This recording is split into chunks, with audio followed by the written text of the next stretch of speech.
Assalamualaikum warahmatullahi wabarakatuh. Perkenalkan, nama saya Solih Nur Hasanah dengan NIM 12120701003. Saya dari Pendidikan Fisika kelas C. Saya akan mereview materi tentang puasa.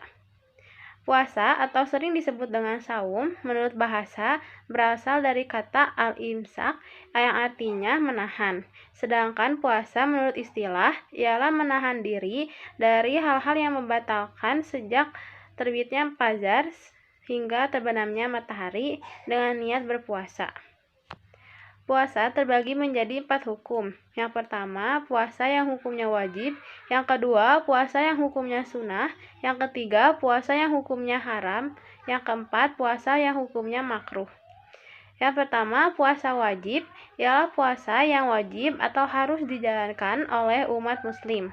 Contohnya ialah puasa Ramadan, puasa nazar, dan puasa kifarat atau puasa denda. Yang kedua, ada puasa sunnah.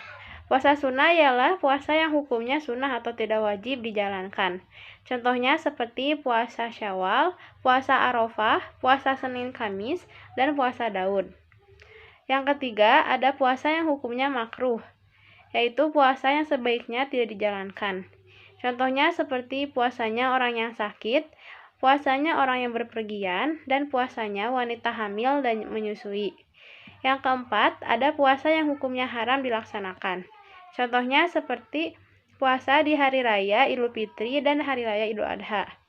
Dan juga puasa di pertengahan bulan Zulhijjah, yaitu tanggal 11, 12, dan 13 Zulhijjah. Selanjutnya, ada syarat sah wajib puasa. Yang pertama, beragama Islam. Yang kedua, muwayyiz atau dapat membedakan mana yang baik dan yang buruk. Yang ketiga, suci dari haid dan nifas. Yang keempat, dalam waktu yang diperbolehkan berpuasa. Yang kelima, tidak ada hal yang membatalkan berpuasa. Selanjutnya ada syarat wajib puasa. Yang pertama, beragama Islam. Yang kedua, balik atau sudah dewasa. Yang ketiga, berakal sehat. Yang keempat, kuat berpuasa. Rukun puasa adalah amalan yang harus dipenuhi ketika seseorang menjalankan puasa. Seperti yang pertama ialah niat, yang kedua menahan diri dari hal yang membatalkan puasa dari terbitnya fajar hingga terbenamnya matahari. Ada pula sunnah dalam berpuasa. Yang pertama menyegerakan berbuka, yang kedua berbuka dengan yang manis-manis seperti kurma dan anggur serta didahulukan meminum air putih. Yang ketiga, berdoa pada waktu berbuka puasa. Yang keempat, makan sahur. Yang kelima, mengakhirkan makan sahur, dan masih banyak lagi. Selanjutnya ada hal-hal yang membatalkan puasa. Yang pertama, sesuatu yang sampai pada rongga bagian dalam tubuh atau yang masuk dalam mulut, hidung, dan telinga. Yang kedua, muntah secara disengaja. Yang ketiga, melakukan hubungan seksual di siang hari. Yang keempat, keluarnya air mani. Yang kelima, haid atau nifas. Yang keenam, makan dan minum dengan sengaja. Orang-orang yang diperbolehkan untuk tidak berpuasa, yang pertama ialah ketika orang itu sedang dalam keadaan safar atau berpergian, maka dia bisa memilih antara berbuka atau melanjutkan puasa. Yang kedua, ada orang yang sakit parah. Apabila sakitnya itu mengancam nyawanya, maka diperbolehkan berbuka.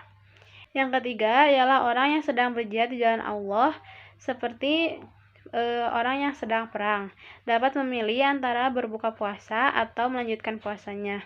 Yang keempat, wanita yang sedang hamil, karena tak mengkhawatirkan keadaan dirinya sendiri dan keadaan kandungannya, maka diperbolehkan untuk berbuka. Yang kelima, wanita yang sedang menyusui. Karena wanita yang sedang menyusui itu mengeluarkan banyak energi dan tenaga sehingga akan merasa terus lapar dan lapar. Maka agama Islam memperbolehkan untuk berbuka puasa jika sedang menyusui.